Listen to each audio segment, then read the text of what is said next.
Bien, muy buenas tardes, noches, compañeros. Espero se encuentren muy bien. Vamos a seguir avanzando en los temas del contenido del programa aquí en el curso de Derecho Procesal Civil 1, previo ya a su segundo examen parcial que lo vamos a tener el día martes, próximo martes.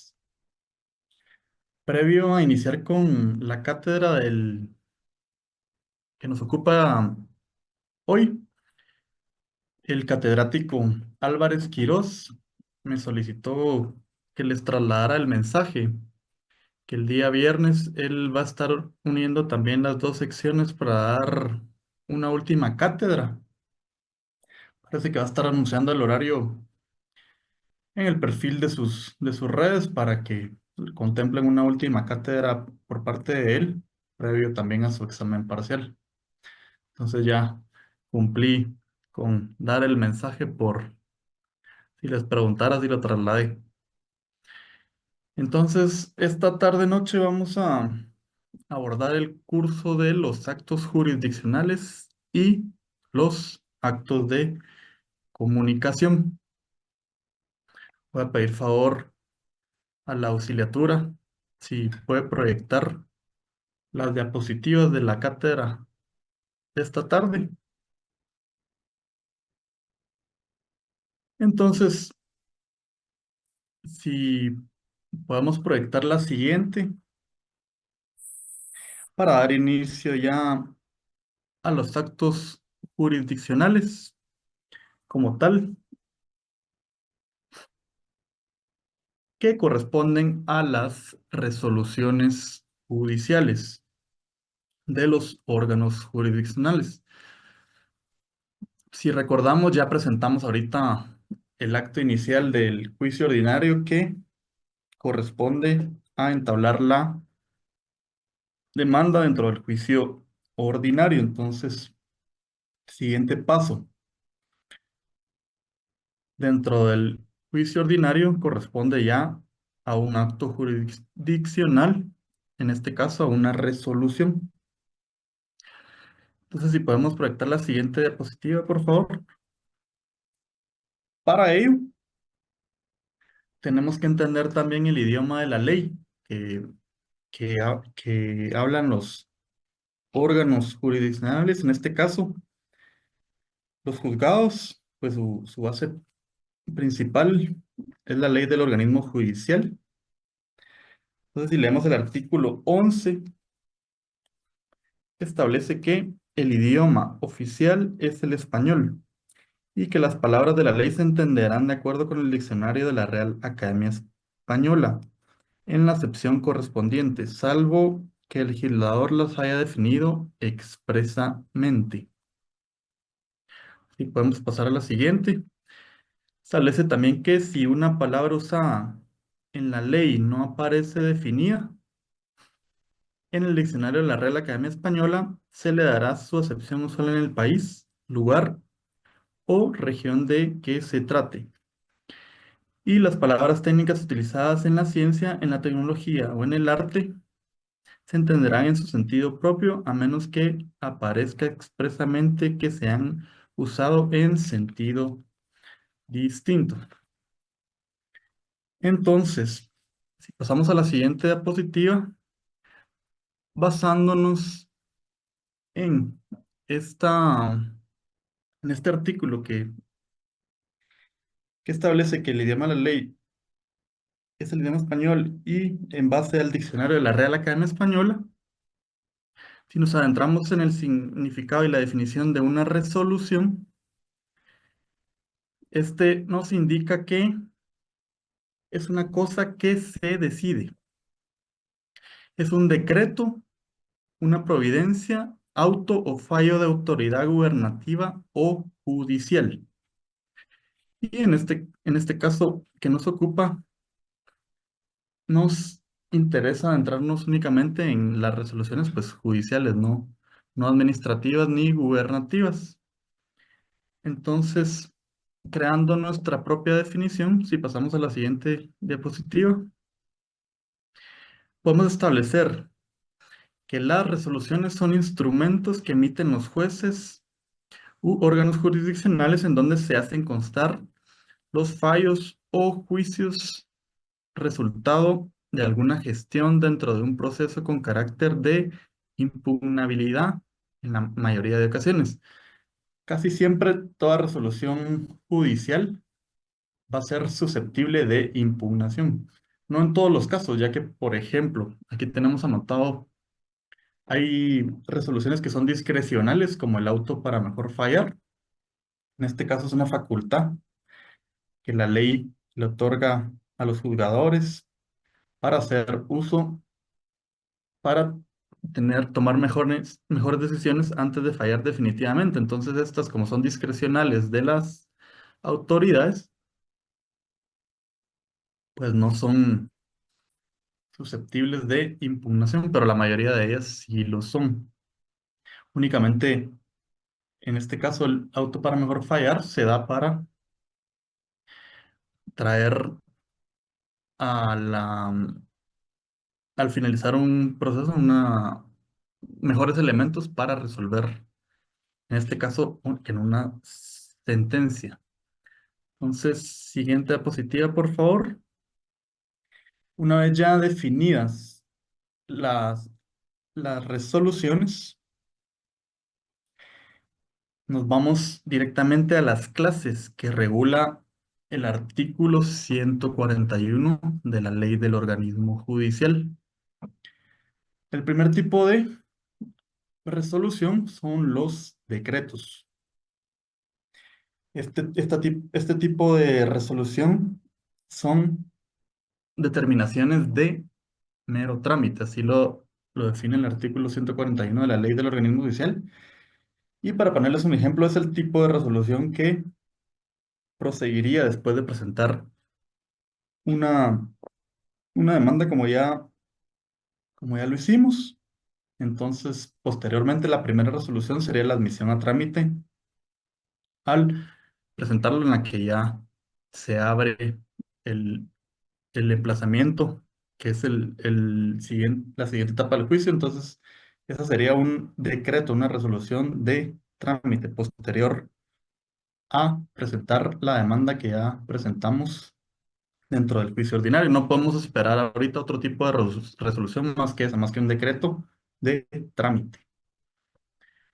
Entonces, como siguiente diapositiva, tenemos otra clase de resolución, que son los autos. Estas son resoluciones que deciden materia que no es de simple trámite, o bien resuelven incidentes, o también el asunto principal antes de finalizar el trámite. Los autos deberán razonarse debidamente. Un ejemplo de esto podría ser, al ya existir una resolución de trámite, un decreto en el que emplazan a la parte demandada, esta podría interponer algún tipo de excepción previa, por poner un ejemplo, de caducidad. Entonces esto, o de prescripción, podría ser alguna que tenga de carácter mixta. Esto quiere decir que sin necesidad de llegar al final del proceso, sí puede resolver anticipadamente el trámite del mismo. Entonces, se podría dictar, una vez interpuesto este tipo de excepción previa, un auto en el que se resuelva el asunto principal antes de finalizar el trámite, es decir, antes de llegar a una sentencia, antes de continuar con todo el proceso. Se puede resolver en un auto una excepción previa de caducidad. Entonces, a manera de volver a repasarlo, son resoluciones que deciden materia que no es de simple trámite, o bien resuelven incidentes o el asunto principal antes de finalizar el trámite. Los autos deberán razonarse debidamente. Es importante que tengan bien claro la diferencia con un decreto para que no se confunda, y también con una sentencia, para que sepan identificar las mismas. Más adelante también vamos a estar Voy a tratar de proporcionarles y subir al Classroom ya ejemplos prácticos de un decreto, así como también de un auto y de una sentencia. Entonces, si podemos pasar a la siguiente diapositiva. Por Ya no último, deja la asistencia, disculpe, perdón, ya no deja poner la asistencia, mire, no la dejaron nada. vamos a estar ahí durante la cátedra volviendo a compartir el link. Entonces, decíamos que como tercera clase de resolución tenemos las sentencias, que son resoluciones que deciden el asunto principal después de agotados los trámites del proceso y aquellos que sin llenar estos requisitos sean designados como tales por la ley. Entonces, resoluciones que deciden el asunto principal después de agotados los trámites del proceso y aquellos sin llenar estos requisitos sean designados como tales por la ley. Entonces, a manera de resumen, tenemos tres tipos de resoluciones: decretos, autos y sentencias. Luego, ya la ley nos establece los plazos para resolver. La siguiente diapositiva, por favor.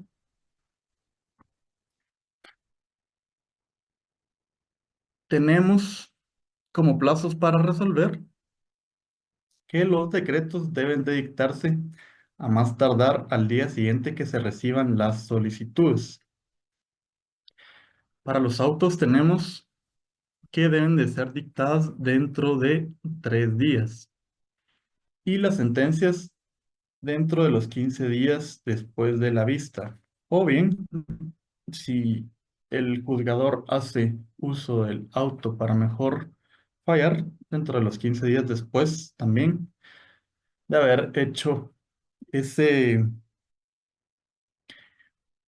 uso de esa facultad que la ley le confiere. Entonces,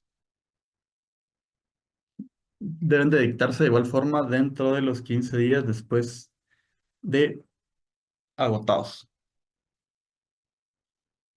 Pasamos a la siguiente diapositiva.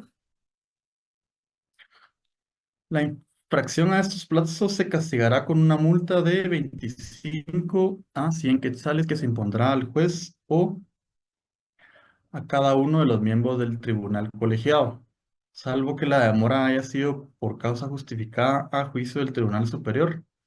Esta causa será constar en autos para el efecto de su calificación. Siguiente diapositiva, por favor.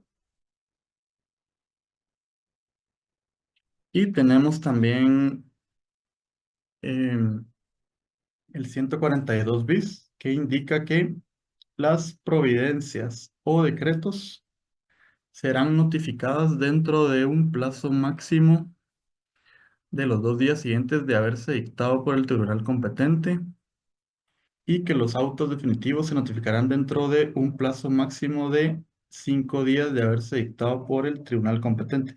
Entonces, acordémonos que estos son los plazos que la ley del organismo judicial fija. Incluso ahí se establecen las multas en los casos que deben de aplicarse para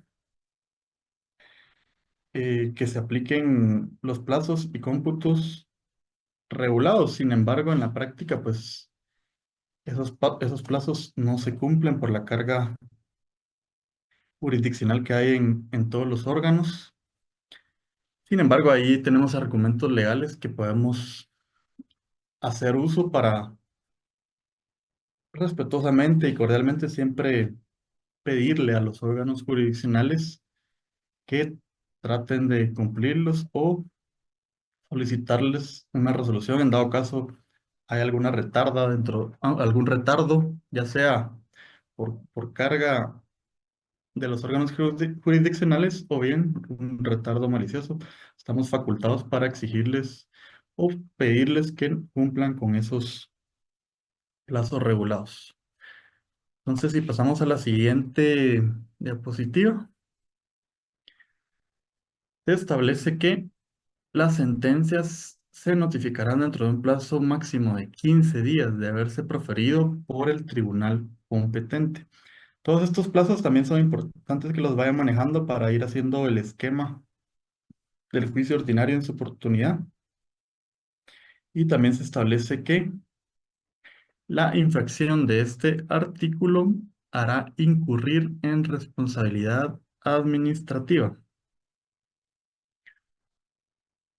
a los que resultaren responsables y se sujetarán a las sanciones que les podrá imponer la Corte Suprema de Justicia.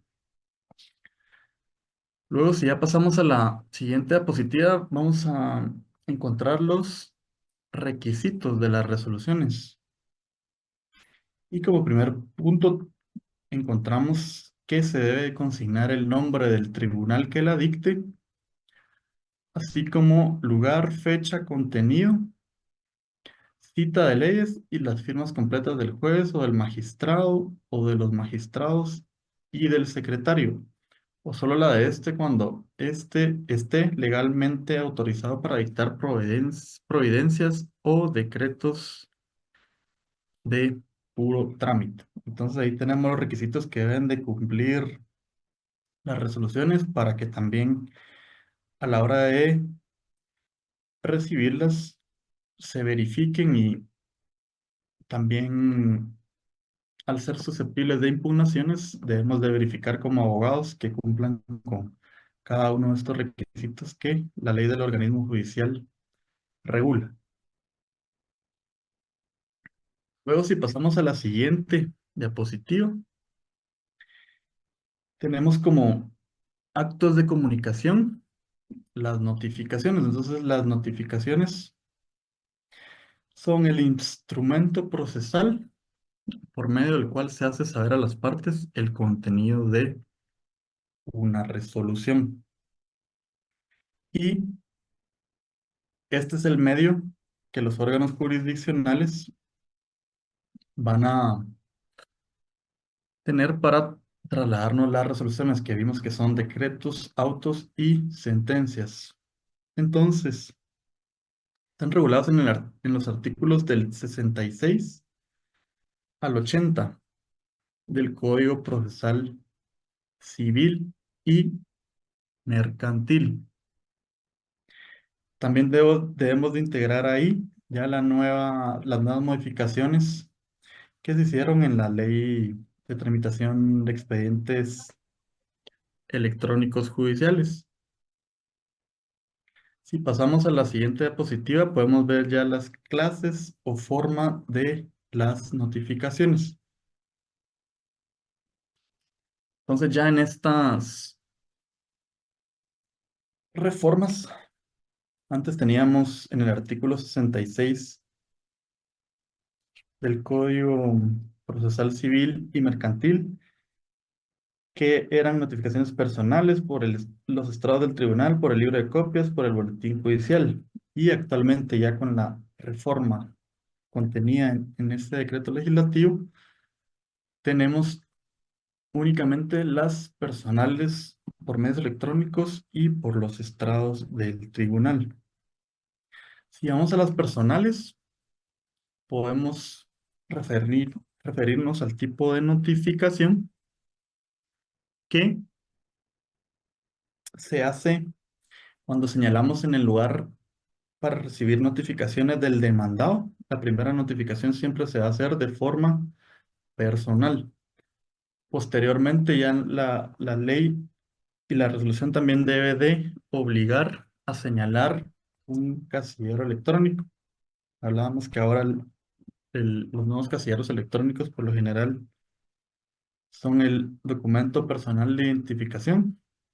Entonces esa vendría a ser una notificación ya por medio electrónico y también en esa misma resolución y como tipo de notificación se regula que se pueden hacer por los estrados del tribunal. Esto se da, este tipo de notificación, cuando se da el incumplimiento de señalar el medio electrónico de casillero electrónico para recibir notificaciones. Entonces, si no se cumple con el apercibimiento que se hace en la resolución del juzgado, estos procederán a realizarlas en los estrados del tribunal. Cada tribunal y cada órgano jurisdiccional, si ustedes se han abocado a alguno de ellos, pueden verificar que tienen ahí pegadas cuando uno entra bastantes notificaciones de personas que están siendo notificadas por los estrados. Entonces, con este tema y este tipo de notificación, agotamos los puntos del programa referentes a los actos jurisdiccionales y a los actos de comunicación. Refiriéndonos a los actos jurisdiccionales como los decretos, autos y sentencias, y las notificaciones, tipos de notificaciones y clases de notificaciones. Entonces yo sé que ya el día de mañana tienen ustedes su primer examen de los segundos parciales. Queríamos dejar este contenido de la clase para que también entre como contenido de su próximo examen el día martes, y conjuntamente con los temas que se dieron como comprobación de lectura para el segundo examen parcial, repasen los mismos y ese será el contenido de su examen parcial. No sé si tienen alguna duda sobre esta, estas resoluciones y notificaciones, las podemos abordar.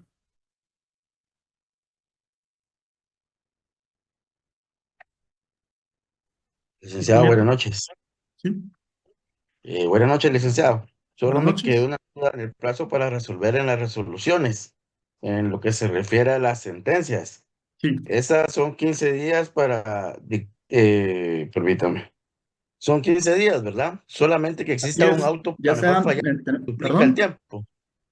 Solo si existe un auto para mejor fallar, se duplica el tiempo a otros 15 días más. tenemos dos supuestos: que no se dicte un auto para mejor fallar, entonces los 15 días se van a computar a partir de la vista.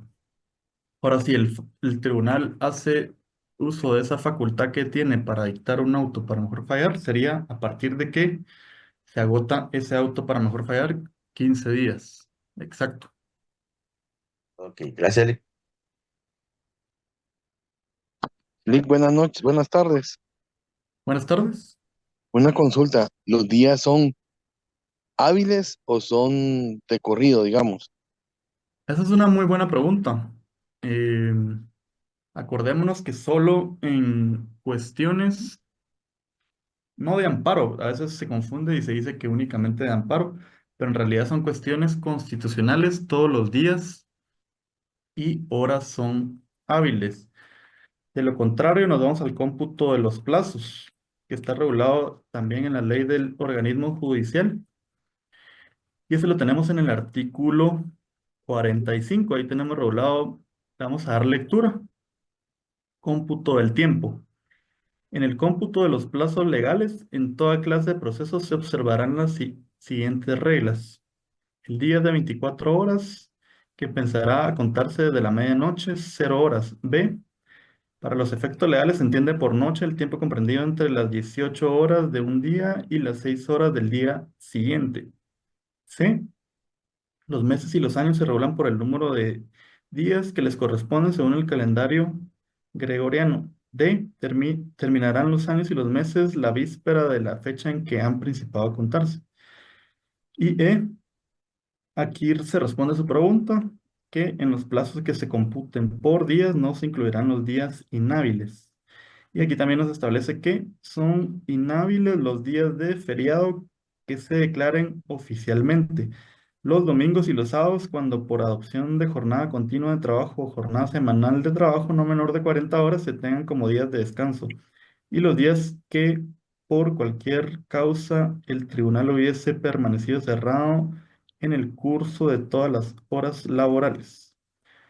Y también indica que Todo plazo debe computarse a partir del día siguiente al último de la notificación, salvo lo establecido fijado por horas, que se computará como lo establece el artículo 46. En materia impositiva del cómputo se hará en la forma que determinen las leyes de la materia. Entonces, únicamente días hábiles, no los inhábiles.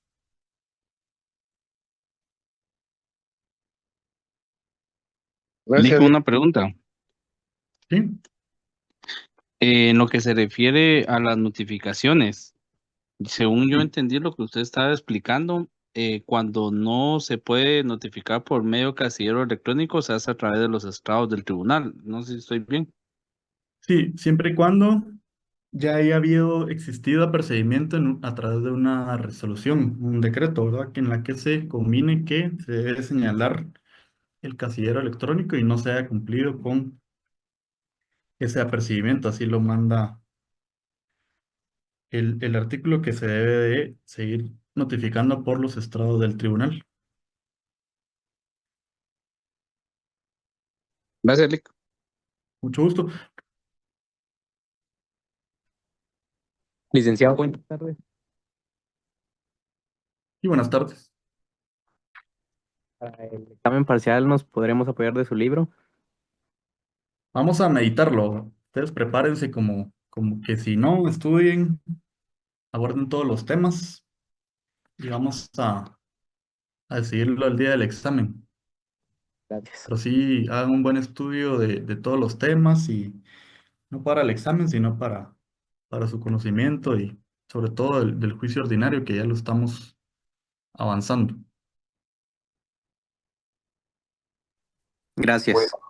Buenas noches, Lick. Solo con una consultita. Entonces serían los dos laboratorios que nos han dejado más estas diapositivas lo que vendría en el parcial, ¿verdad? Sí, también el escrito que trabajamos en la clase anterior sobre la El la resumen. solicitud inicial y la demanda, y los temas que les publicamos oportunamente que iba a ser el contenido del segundo parcial. Ok, excelente. Muchas gracias. Ya tengo entendido que el día de mañana ya comienzan sus exámenes, ¿verdad? Sí, Lick. Sí, Sí, así es.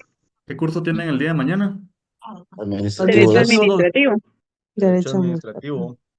Bueno, pues si gustan, entonces ahí dejamos aquí. Quería tener el gusto de saludarlos y abóquense a estudiar, ya que es importante que hagan buen examen el día de mañana también. Gracias. Licenciado, buenas noches. ¿Sí? Licenciado, Licenciado. siempre una pregunta. Sí, sí. Y gracias. Fíjese que yo soy de la sección C y me di cuenta tarde del mensaje de la clase. Me conecté como 5 minutos después, pero Sí. no me aparecía la asistencia. Entonces, quiero saber si la asistencia que acaban de mandar ahorita me vale por la de la entrada también o no.